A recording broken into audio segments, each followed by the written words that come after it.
Naranasan mo na ba yung pakiramdam na nakapagtanim ka na pero bigla kang mapapatigil at magtatanong, ganito ba talaga dapat o mas may tamang paraan? Hello mga ka-agree, sa video na to ituturo ko po sa inyo yung simple guide ng pagtatanim para mas maintindihan po ninyo yung mga pangangailangan ng halaman. Coming up. Hatiin natin sa tatlong bahagi yung video na to.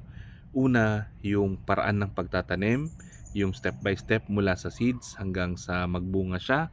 Pangalawa, yung tamang pag-aalaga. Pangatlo, yung nutrients na kakailanganin ng halaman sa specific na stage niya.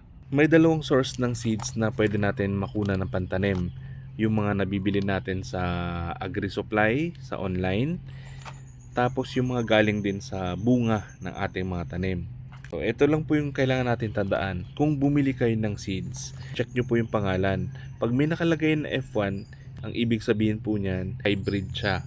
Hindi natin makukunan ng pantanim yung galing po dito. So, kapag ka nagtanim kayo ng ganitong klaseng variety, pag nahinog na yung kalabasa, tinanim nyo po yung buto galing doon, pwede siyang tumubo, pwede siyang magbunga. Pero iba na yung size ng bunga, pwedeng mas konti yung bunga, pwedeng mas maliliit.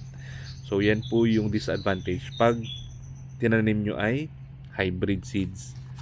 So ito naman isa walang nakalagay. So ito po pwede natin mapagkunan ng pantanim.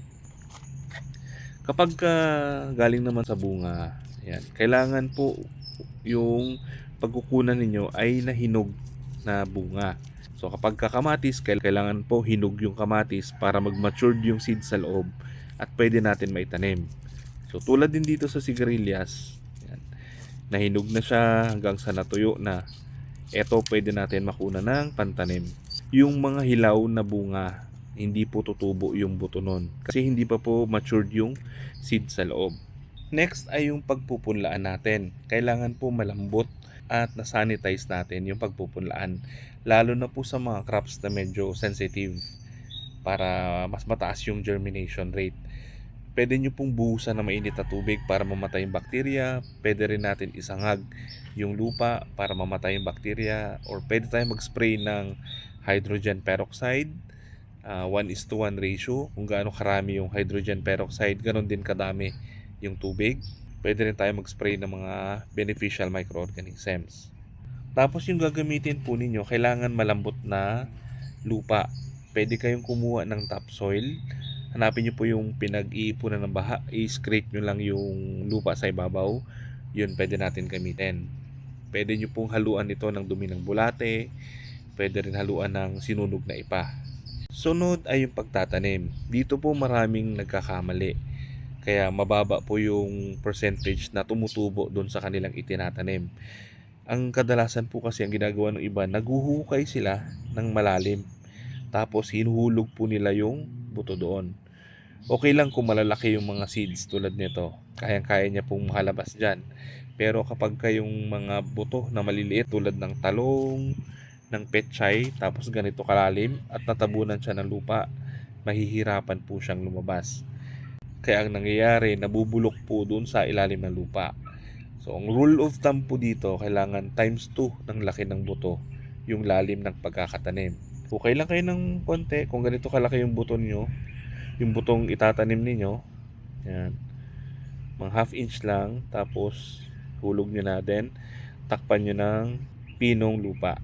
Next, diligan nyo na yung seeds. So, ito pong seeds na to, mag-germinate siya pagka nabasa na. So, kailangan niya po ng moisture para mag-germinate yung mga buto na yan. After few days or 1 week, yan, tutubo na po siya. So, pagka lumabas na sila sa lupa, mangangailangan po ito ng sapat na sunlight. Kung hindi siya nakalagay sa sikat ng araw, nasa lilim lang, ang mangyayari sa seedlings ninyo, mahahaba at malalambot. Madali siyang mabali kasi kulang siya sa sikat ng araw. So, ang ginagawa ko, pagka punla, nakalagay na po ito sa direct sunlight.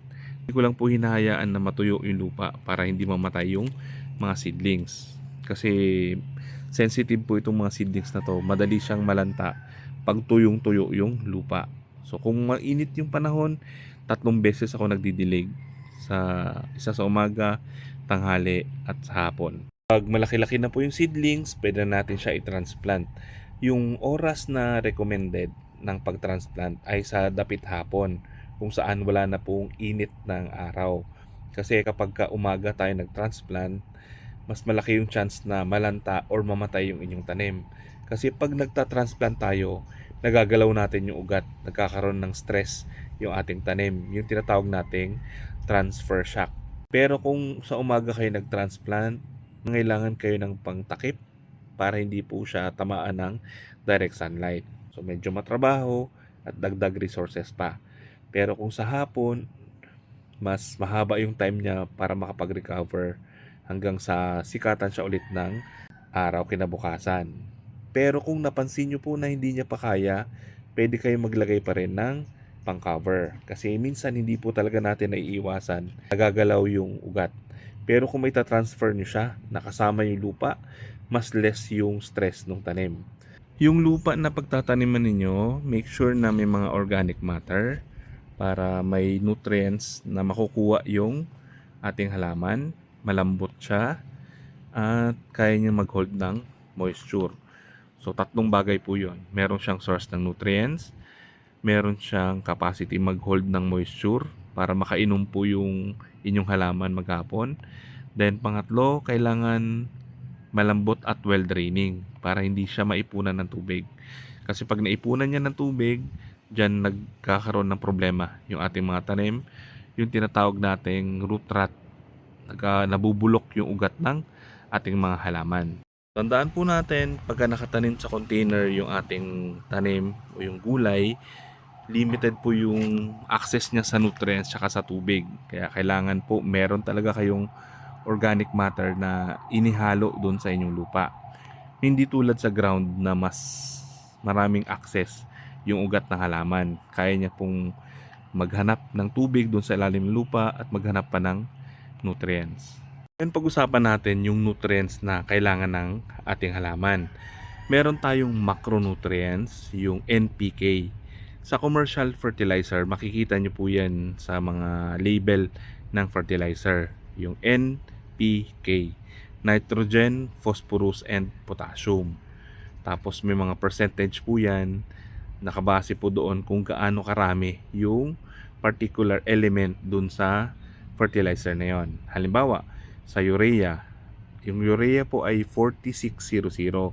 46% ng nitrogen, 0% ng phosphorus, at 0% ng potassium. Yung complete fertilizer o yung 14-14-14, 14% nitrogen, 14% phosphorus, and 14% na potassium. So para saan po ba yung nitrogen, phosphorus, and potassium? Bakit kailangan niya ng halaman? Yung nitrogen po, yan yung tumutulong sa halaman para lumaki siya ng mabilis. Yan po ay nagpapaganda ng mga dahon, nagpapaberde, nagpapalaki at nagpaparami ng mga dahon. Kaya iyan ay binibigay sa early stage ng ating tanim. Kaya sa mga gumagamit po ng commercial fertilizer, sa unang stage o fertilizer na binibigay nila sa kanilang tanim ay urea, yung 4600, or yung 1620 ammonium phosphate.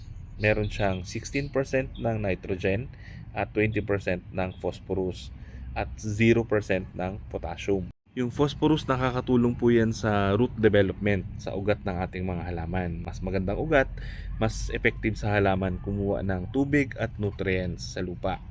So yan po madalas ibinibigay sa unang bahagi ng buhay ng tanim, which is yung vegetative stage. Yung vegetative stage, yan po yung stage kung saan pagkatapos niyang mag-germinate, pagbiak ng buto, hanggang sa bago siya magbulaklak. Yan po yung vegetative stage. Puro dahon lang yung makikita natin sa tanim. Pagdating naman po ng simula niya magbulaklak hanggang sa magbunga, yan yung tinatawag nating flowering and fruiting stage. Dito na kailangan na siya ng mataas na potassium. Yung potassium po, nakakatulong yan para paramihin yung bulaklak at bunga ng ating tanim. Nakakatulong din po yan para i-improve yung lasa ng bunga ginagamit din po yung potassium pampatamis ng mga prutas tulad ng mangga, lansones at iba pa. And of course, maliban dyan sa macronutrients, kailangan din ng tanim ng calcium para tumibay yung ating tanim. Kasi yung calcium po nakakatulong yan para patibayin yung cell wall ng ating tanim kaya hindi sila basta-basta nagkakasakit.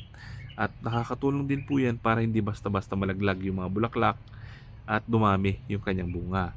Yung ibang mga nutrients, yung mga micronutrients, available na po yan sa mga organic matter na nilagay ninyo dun sa lupa. So, pwedeng galing sa seaweeds tulad nito, yan sa mga balat ng gulay, balat ng prutas, sa mga organic waste, organic matter, nandyan na po yan. Compost, sa animal manure, dumi ng bulate, andyan na po yan. Next ay yung pag-aalaga. So, kailan ba tayo dapat magdilig sa ating mga tanim? Ang sagot po dyan, pag tuyo na yung lupa. So, paano natin malalaman kung tuyo na yung lupa? Pwede nyo pong gawin yung finger testing. Ibaon nyo po yung inyong daliri ng 2 inches. Yan. Pag may sumamang lupa, ibig sabihin may moisture pa. Kahit hindi tayo magdilig, walang problema. Pero pag tuyo na po yung inyong daliri, kailangan nyo na po magdilig. Tapos pruning, napaka-importante rin kasi nakakatulong po yan para paramihin yung bulaklak at bunga ng inyong tanim. So example natin dito sa ating kalamansi. Itong kalamansi, meron po itong suckers. Ito. Yung sanga na hindi po bilog. Yung irregular yung kanyang shape. Ayan, iba yung itsura. So yan. Although nagbubulaklak at nagbubunga po ito, hindi ganun kadami at matakaw siya sa nutrients. So sayang po yung nutrients na kinakain ng mga suckers. Sa ibang crops naman, nagpo-pruning para dumami yung sanga. So pagka inalis nyo po yung pinakatalbos, magkakaroon po yan siya ng maraming sanga, tutubuan siya ng mga bagong sanga sa balikat o sa nodes.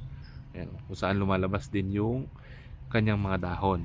Pagdating naman po sa pest management, tandaan nyo po, pag yung tanim ninyo ay malusog, healthy, bihira po yan tamaan ng sakit at ng mga peste. Kasi meron po silang natural na panlaban sa peste at mga sakit. So kailangan lang natin patabain yung ating halaman sa pamamagitan ng pagpapataba ng ating lupa. Yung lupa na po yung bahala magpataba sa ating mga tanim. Sa commercial fertilizer, ang pinapataba po nun ay yung tanim. Kaya mapapansin natin pag naglagay kayo ng chemical fertilizer, ang bilis po ng kanyang epekto. Mga 3 to 5 days lang makikita nyo po na biglang lalaki yung inyong tanim, biglang dadami yung bulaklak. So yun po yung design ng chemical. Diretso sa tanim. Pag nagkulubot naman yung tanim, i-check nyo yung ilalim, baka pinamahaya na po ng aphids. Yan. Pagka may mga pangulubot ng dahon, may insekto po yan sa ilalim. Kinakain niya yung mga tissues, kaya nagkukulubot yung mga dahon. Mapapansin nyo yan pag may langgam dun sa inyong tanim. Itong dalawang ito nag-work together. Itong mga langgam, sila yung naglilipat ng mga itlog ng aphids dun sa talbos. Nasisense nila yung mga tanim na mahina, yan po yung kanilang inaatake. Tapos itong mga aphids na to, kakainin nila yung tissue sa dahon at magpuproduce sila ng honeydew na pagkain ng mga langgam. Tapos itong mga langgam na to, pinoprotektahan nila yung aphids na yan sa mga ladybug. Kung sa tingin nyo po nakatulong yung information na to, palike naman, and sana po tulungan nyo rin kami i-share yung mga information para makatulong po tayo sa iba. Maraming salamat po. Happy farming!